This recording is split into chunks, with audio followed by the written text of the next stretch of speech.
Malam tak pernah benar-benar sunyi.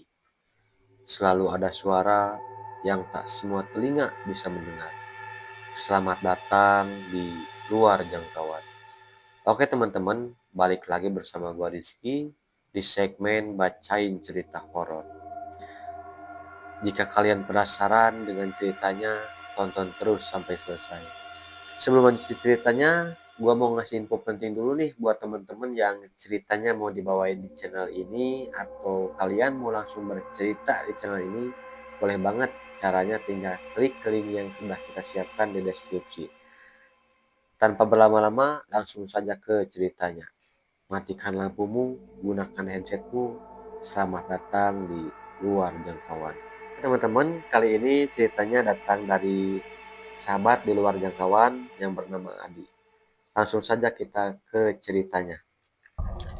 Halo, Rizky, Asandi, perkenalkan nama saya Adi. Di sini saya akan menceritakan pengalaman saya ketika saya dan dua teman saya camping di sebuah sawah yang dekat sungai.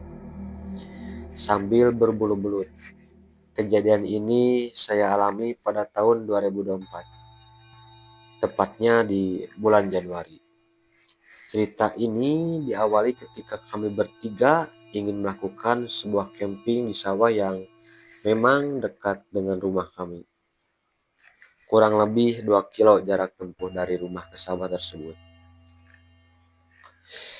Saya dan dua teman saya berangkat dari rumah sekitar jam 16.30. Singkat cerita, sesampainya kami di sawah tersebut, langsung saja mendirikan sebuah tenda dari terpal.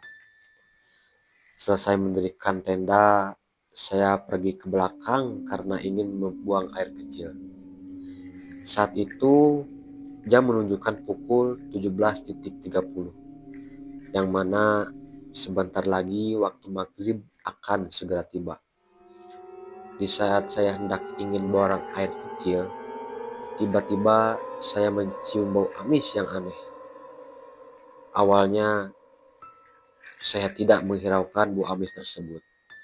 Akan tetapi, setelah saya selesai buang air kecil dan hendak kembali ke tenda, tiba-tiba melihat sosok putih melesat seperti karung terbawa angin. Di situ pun, saya langsung lari ke tenda. Setelah sesampainya di tenda, saya lihat dua teman saya sedang memasak nasi sambil membakar ayam yang tadi dibawa dari rumah. Saya tidak cerita apapun kedua teman saya tentang kejadian yang baru saya alami. Karena saya masih berpikir bahwa itu memang karung dan tidak berpikir macam-macam. Di sore menjelang malam, itu pun kami bertiga tawar yang gembira bernyanyi memainkan gitar sambil menunggu nasi dan ayam matang. Setelah kami menunggu beberapa lama, akhirnya makanan pun matang. Dan langsung saja kami bertiga makan. Selesai makan, seperti biasa kami merokok, ngopi sambil mengobrol. Sampai-sampai tidak sadar waktu sudah menunjukkan 18.30. Sudah lewat maghrib. Setelah itu pun kami bergegas di dekat tenda dan langsung berburu belut yang mana menjadi niat awal kami camping di sawah ini. Kami pun selesai berburu belut pada pukul 23.35. Di sana kami memasak sebagian hasil tangkapan kami. Dan setelah makan, seperti biasa kami mengobrol dan merokok. Tidak ada kejadian apapun pada saat itu. Dan tak terasa waktu sudah menunjukkan jam 13.00. Dikarenakan ngantuk, saya mengajak dua teman saya untuk tidur. Dan akhirnya kami bertiga pun tidur. Di saat dua teman saya sudah terlelap tidur, anehnya saya susah tidur. Saya bangun, duduk, dan memutuskan untuk merokok sambil menghangatkan badan dikarenakan anginnya sangat kencang dan dingin. Di saat saya hendak membuat kopi, tiba-tiba tenda bergoyang dengan sangat kencang. Astagfirullah, apa ini? Ucap saya dalam hati. Aneh, dua teman saya terlelap tidur pulas.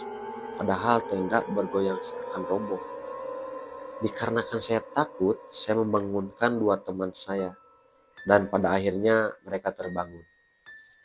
Dan anehnya setelah teman saya bangun, tenda berhenti bergoyang.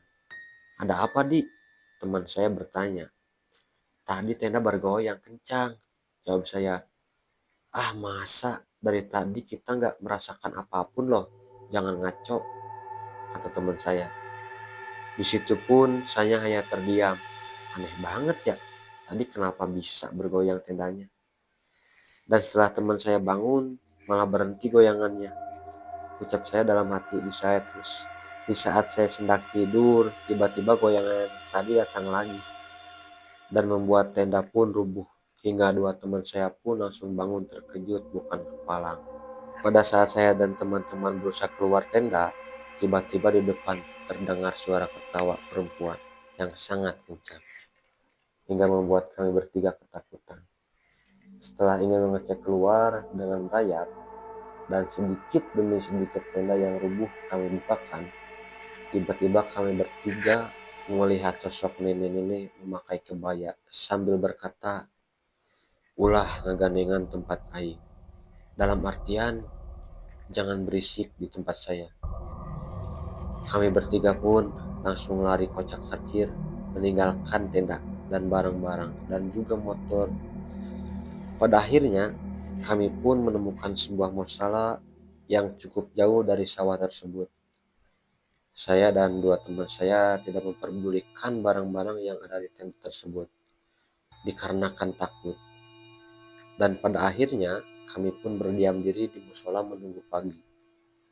Pukul menunjukkan 3.30, yang mana sebentar lagi waktu subuh akan segera tiba.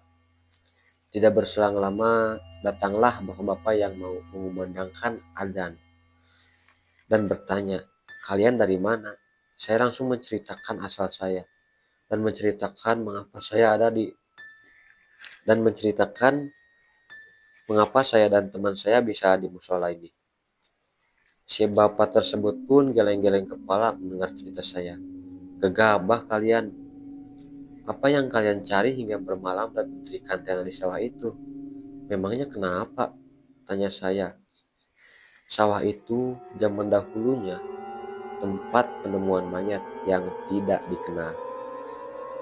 Dan sejak saat itu, daerah sana selalu menyeramkan, kata si bapak.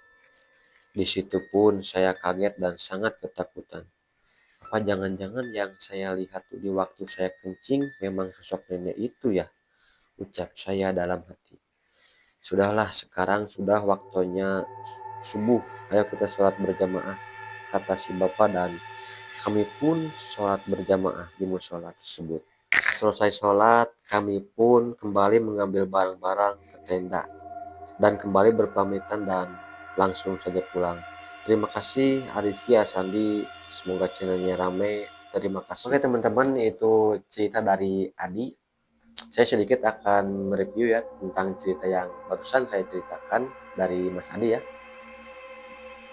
Menurut saya sih di tempat-tempat yang seperti itu memang sangat identik dengan hal-hal yang seperti itu ya. Apalagi yang katanya di sawah dekat sungai itu sangat identik banget dan menambah aroma-aroma hal-hal yang mistis ya. Apalagi kata si bapak ya tadi kan, dulunya bukan tempat ya, eh, ditemukan sebuah mayat ya, ditemukan sebuah mayat gitu kan. Oke teman-teman, buat kalian yang ceritanya mau dibacain kayak Adi, boleh banget, caranya tinggal klik saja link yang sudah kita siapkan di deskripsi ya. Itu saja mungkin ceritanya. Jangan lupa like, komen, dan share. Sampai jumpa di luar jangkauan. Terima kasih.